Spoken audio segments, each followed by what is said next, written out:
Hey, Daily Dosers, once again, happy Monday to you. Welcome to our home. And we've got some great comments already from last week, just talking about marriage and just talking about relationship, and yet how to apply those principles to every relationship. This week, we want to do the same thing, give you principles for life, but really, we're going to be talking about parenting.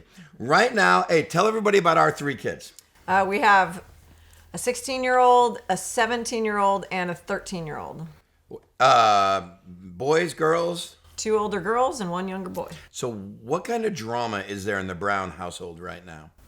A lot of drama. But it's good drama. Yeah. So far, we don't have bad drama. It's good drama. So talking about parenting, we're going to give you some tips for what we're doing, but I don't know for another 10 years if it works or not. So fingers crossed, we're praying and parenting, but we don't know where it goes. We got 3 teenagers under this roof, and it is a daily blast in our household.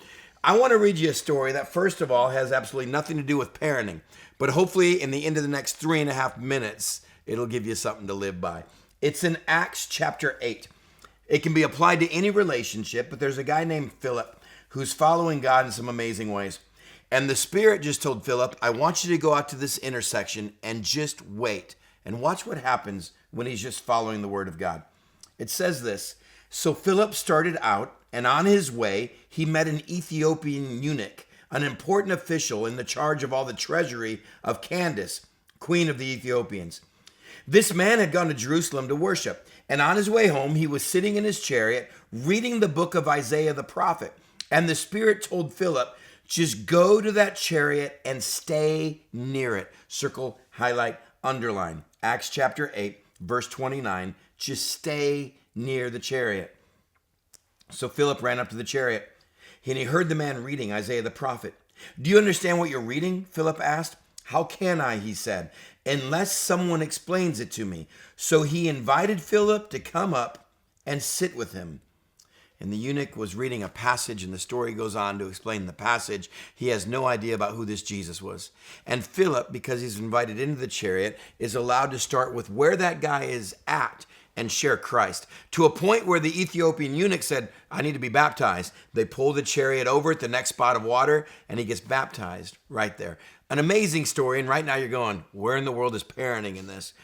This is all Amy and I are doing with 3 teenagers right now on a daily basis. We have 3 pretty wild, crazy chariots right now, and we're simply trying to stay near them. And in that, there's a couple basic principles. But first of all, how do you stay near a child? Well, you spell love Time for kids. And that's just being there, being ready to serve them, whatever they need. And there's a lot of needs with kids. It's kind of an endless thing. It's a 24-hour job. It's, you're always giving. But at this stage of our, relationship with our kids, it's coming alongside them and really engaging with them in things that they enjoy doing. It's not necessarily like asking them a million questions about everything they're thinking about and trying to figure it all out and teach them and train them. It's about coming alongside them and really listening and being there and taking that time to do the things they enjoy doing. I'm smiling huge right now for 2 reasons. One, she hates being on camera and doing this with me, and she's doing such an amazing job. I'm so proud of her. But secondly, I just dropped the blanket. But secondly, she does an incredible job at this. She does a much better job with our kids than I do of staying alongside and serving them. And there's a fine line between becoming your kid's slave and serving them.